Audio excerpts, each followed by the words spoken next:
Good morning, student. Myself, Dr. Magan Lal, assistant professor government Bangar college Jirwana. आज के इस video में हम BSc part second inorganic chemistry unit first में हम complexes, colour, magnetic property, melting and boiling points इनके बारे में पढ़ेंगे। हम पहली यूनिट में संक्रमण तत्वों के बारे में पढ़ रहे हैं, तो हम संक्रमण तत्वों की जनरल कैरेक्टरिस्टिक्स के बारे में पढ़ रहे हैं। कुछ कैरेक्टरिस्टिक को हमने लेक्चर सेकंड में पढ़ा था। आज के इस वीडियो में हम जो संक्रमण तत्व हैं उनके संकुल बनाने की प्रवृत्ति, संक्रमण जो तत्व हैं उनके रंग, संक्रमण तत्वों की चुंबकीय प्रकृति और संक्रमण तत्वों के बॉइलिंग पॉइंट और मेल्टिंग पॉइंट इनके बारे में चर्चा करेंगे। सबसे पहले हम देखते हैं कि संक्रमण तत्वों का एक जो महत्वपूर्ण गुण है संकुल यौगिक बनाना, उसके बारे में हम चर्चा करते हैं। ट्रांजिशन एलिमेंट लिगेंड के साथ मिलकर संकुल यौगिकों का निर्माण करते हैं। यहाँ पर जो लिगेंड होते हैं वो लुईस बेस की तरह बिहेव करते हैं और जो मेटल होते हैं वो लुईस एसिड की तरह बिहेव करते हैं। लुईस जो बेस होता है वो इलेक्ट्रॉन पेयर डोनेट करता है और लुईस एसिड होता है वो इलेक्ट्रॉन पेयर एक्सेप्ट करता है। तो जो मेटल है वो अपने एस कक्षक, पी कक्षक या फिर डी कक्षक जो कि वैकेंट होते हैं, इन वैकेंट कक्षकों को प्रोवाइड करवाता है और इन वैकेंट कक्षकों में लिगेंड अपने एकाकी इलेक्ट्रॉन युग्म डोनेट करता है, जिसकी वजह से संकुल यौगिक का निर्माण होता है। संक्रमण तत्वों के द्वारा संकुल यौगिक बनाने की प्रवृत्ति है वो एक बहुत बड़ा अंतर है संक्रमण तत्वों में और एस और पी ब्लॉक एलिमेंट में। एस और पी ब्लॉक एलिमेंट भी संकुल यौगिकों का निर्माण करते हैं, लेकिन संक्रमण तत्वों के द्वारा बनाए जाने वाले जो संकुल यौगिक हैं उनकी संख्या एस और पी ब्लॉक यौगिकों के द्वारा बनाए जाने वाले संकुल यौगिकों की संख्या में बहुत ज़्यादा होती है। तो ये एक बहुत ही इम्पोर्टेंट कैरेक्टर होता है संकुल यौगिक, संक्रमण तत्वों का संकुल यौगिक बनाना। हम यहाँ पर दो संकुल यौगिकों को एग्जाम्पल देख रहे हैं।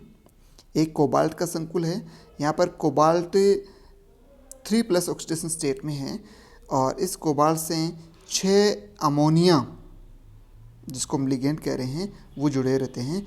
अमोनिया में हम जानते हैं कि नाइट्रोजन परमाणु पर एकाकी इलेक्ट्रॉन युग्म प्रेजेंट रहता है और ये एकाकी इलेक्ट्रॉन युग्म कोबाल्ट के रिक्त एस, पी और डी कक्षकों में ये एकाकी इलेक्ट्रॉन युग्म डोनेट करता है और CONH3 का होल 6 3+ संकुल यौगिक का निर्माण होता है। इसी प्रकार एक दूसरा संकुल है जिसमें आयरन +3 ऑक्सीडेशन स्टेट में प्रेजेंट है और इस बार जो लिगेंड है वो है Cn-। तो लिगेंड है वो उदासीन हो सकता है या फिर लिगेंड है वो ऋणावेशित हो सकता है। कंडीशन ये है कि लिगेंड के पास एकाकी इलेक्ट्रॉन युग्म होना चाहिए। वो यहाँ पर Cn- है, वो अपने एकाकी इलेक्ट्रॉन युग्म को Fe3+ के रिक्त कक्षकों में डोनेट करके Cn का होल 6 3- संकुल यौगिक का निर्माण करता है। हम यहाँ पर देखेंगे कि क्या कारण है कि संक्रमण तत्व इतनी ज़्यादा संख्या में इतने स्टेबल संकुल यौगिकों का निर्माण कर पाते हैं।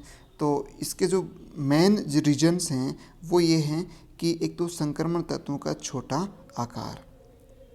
हम देखते हैं कि आवर्त सारणी में एस ब्लॉक एलिमेंट जो पहले और दूसरे वर्ग में आते हैं वो अपने आवर्त के सबसे बड़े तत्व होते हैं और जैसे जैसे हम आवर्त सारणी में बाएं से दाएं जाते हैं प्रभावी नाभिकीय आवेश में वृद्धि होती जाती है और प्रभावी नाभिकीय आवेश में वृद्धि होने के कारण तत्व का आकार छोटा होता जाता है। तो तत्व का आकार जितना ज़्यादा छोटा होगा वो उतने ही ज़्यादा संख्या में संकुल यौगिकों का निर्माण कर सकता है। दूसरा कारक है हाईली चार्ज्ड आयन। इन जो संक्रमण तत्व के जो यौगिक बनेंगे उन यौगिकों में संक्रमण तत्वों पर हम देखते हैं कि +2, +3, +4 ये ऑक्सीडेशन स्टेट पाई जाती है। तो छोटा आकार है, उनके ऊपर ज़्यादा चार्ज है, जिसकी वजह से आयन के ऊपर चार्ज की डेंसिटी है वो बहुत ज़्यादा हो जाती है, पॉजिटिव चार्ज की डेंसिटी बहुत ज़्यादा हो जाती है। और इस अधिक पॉजिटिव चार्ज की डेंसिटी के कारण ये जो संक्रमण तत्व हैं वो बहुत ज़्यादा संख्या में स्टेबल संकुल यौगिकों का निर्माण कर पाते हैं। तीसरा कारण है कि वैकेंट लो एनर्जी ऑर्बिटल इन संक्रमण तत्वों के पास होते हैं जो कि लिगेंड से lone pair of electron accept कर लेते हैं। और ये 3 कारण हैं जिसकी वजह से हम कह सकते हैं कि जो संक्रमण तत्व हैं वो बहुत ज़्यादा संख्या में संकुल यौगिकों का निर्माण कर पाते हैं। अगला इनका मुख्य जो कैरेक्टर है वो है कलर। हम देखते हैं कि जो सारे के सारे लगभग संक्रमण तत्वों के जो यौगिक हैं, जो आयनिक यौगिक हैं या जो कोवैलेंट कंपाउंड हैं वो रंगीन होते हैं।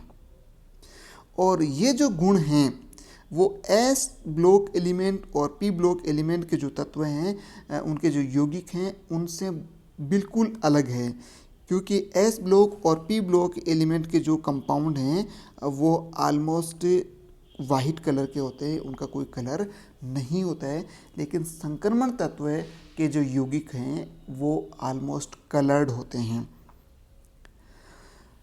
ये यौगिक कलर्ड इसलिए होते हैं कि क्योंकि इन संक्रमण तत्वों में इस प्रकार के एनर्जी लेवल्स पाए जाते हैं जिन एनर्जी लेवल्स में जब इलेक्ट्रॉन का ट्रांजिशन होता है तो उस ट्रांजिशन के दौरान विजिबल लाइट के किसी फोटोन का एब्जॉर्प्शन होता है। तो जिस फोटोन का एब्जॉर्प्शन होता है, जिस कलर के फोटोन का एब्जॉर्प्शन होता है उसका कॉम्प्लीमेंट्री कलर हमें दिखाई देता है। तो इस कारण हम कह सकते हैं कि अधिकांश संक्रमण तत्वों के जो यौगिक हैं वो रंगीन होते हैं। तो ये भी इन संक्रमण तत्वों की एक महत्वपूर्ण विशेषता है।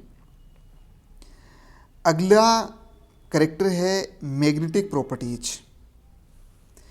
मैग्नेटिक प्रॉपर्टीज को यदि हम देखें तो तत्वों को हमें मेनली 2 ग्रुप में डिवाइड कर सकते हैं, एक तो पैरामैग्नेटिक और दूसरा डायमैग्नेटिक।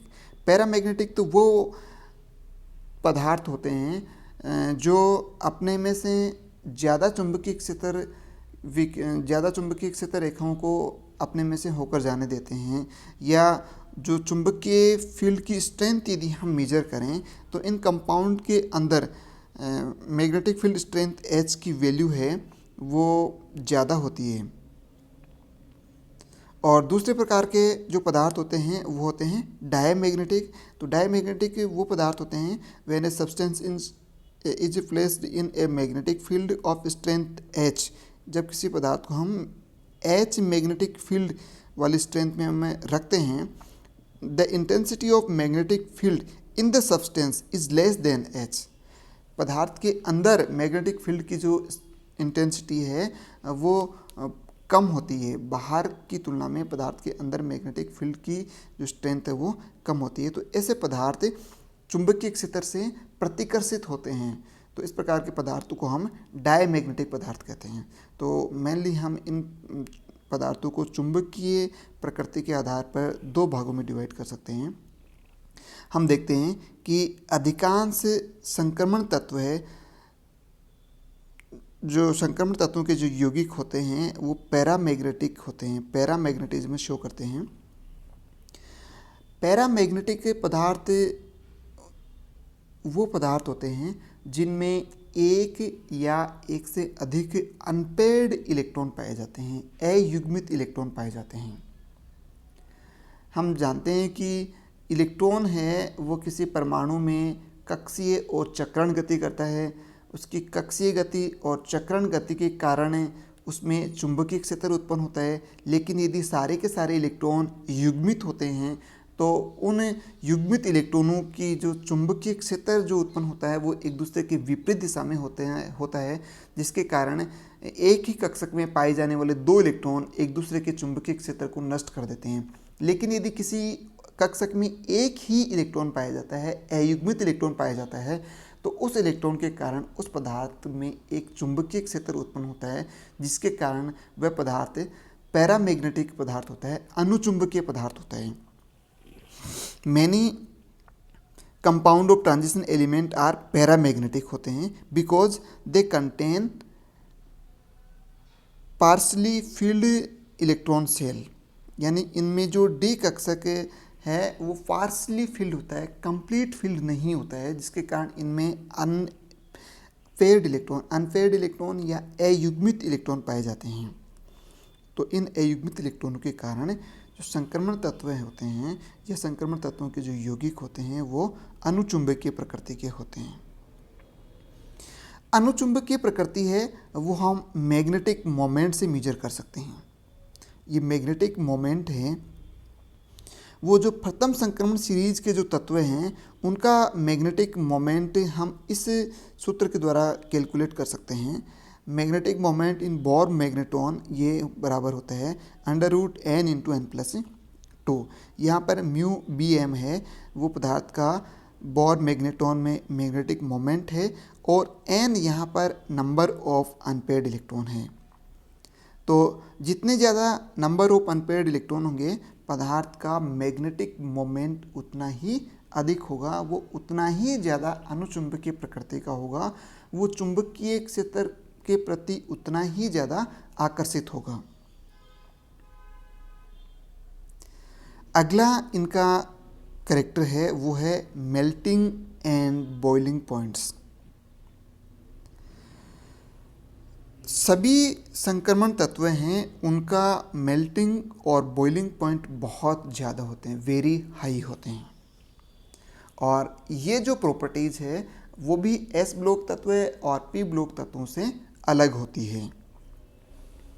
हम देखते हैं कि लगभग सभी संक्रमण तत्वों का जो मेल्टिंग पॉइंट है वो 1000 डिग्री सेंटीग्रेड से ज़्यादा होता है।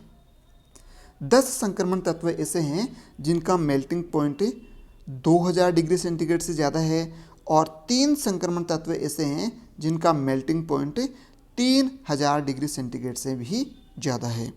यदि हम इन संक्रमण तत्वों के मेल्टिंग पॉइंट को देखें तो हम देखते हैं कि हमारे आवर्त सारणी में सबसे ज़्यादा मेल्टिंग पॉइंट वाला तत्व है वो है टंगस्टन, जो कि एक संक्रमण तत्व है और इस संक्रमण तत्व का जो मेल्टिंग पॉइंट है वो होता है 3410 डिग्री सेंटीग्रेड, 3410 डिग्री सेंटीग्रेड, जो कि किसी भी तत्वों में, सभी तत्वों में हम देखें तो हाईएस्ट होता है। हाईएस्ट मेल्टिंग पॉइंट टंगस्टन का होता है।